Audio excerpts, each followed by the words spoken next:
Bashkimi Demokratik për Integrim ka kritikuar ndryshimet e propozuara në përbërjen e qeverisë, duke vlerësuar se ato nuk përfaqësojnë një reformë, por vetëm një organizim të dështimeve të vlenit dhe një konfirmim se interesat politike po vendosen mbi interesat e qytetarëve. Por ajo që po prezantohet si rifreskim i qeverisë, në fakt është vetëm një riorganizim i dështimeve dhe një konfirmim se interesat politike kanë përparësi ndaj interesit të qytetarëve.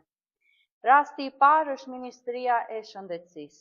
Ministri aktual po largohet nga detyra pa realizuar pothuajse asnjë nga premtimet që vlen u dha qytetarëve gjatë fushatës zgjedhore. As reforma, as investime të premtuara, as përmirësim i shërbimeve shëndetësore.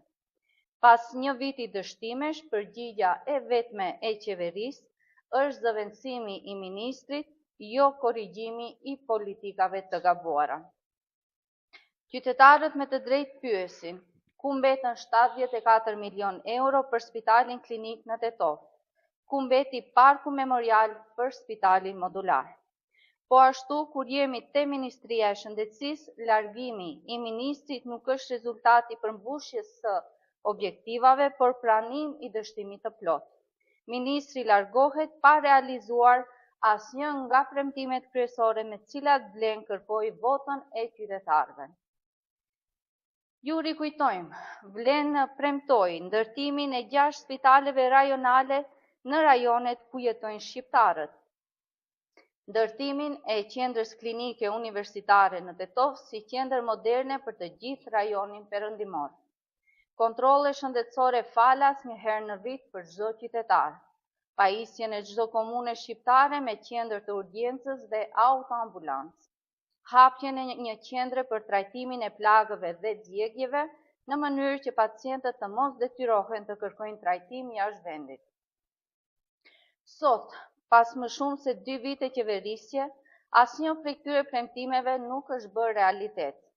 Nuk ka 6 spitale rajonale, nuk ka qendër klinike universitare në Tetov, nuk ka kontrolle shëndetësore falas për të gjithë qytetarët, komunat nuk janë pajisur me qendra urgjence dhe autoambulanta sipas zotimit, ndërsa qendra e specializuar për trajtimin e plagëve dhe djegjeve mbetet vetëm një premtim i pambajtur.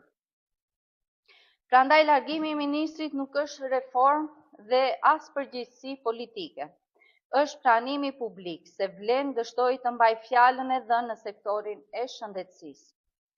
Nuk ndryshohet dështimi duke zëvendësuar ministri.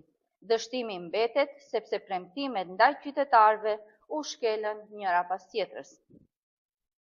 Shqetësues është edhe emërimi i Ivan Stoiljkovicit në krye të Ministrisë së Veçeverisjes Lokale.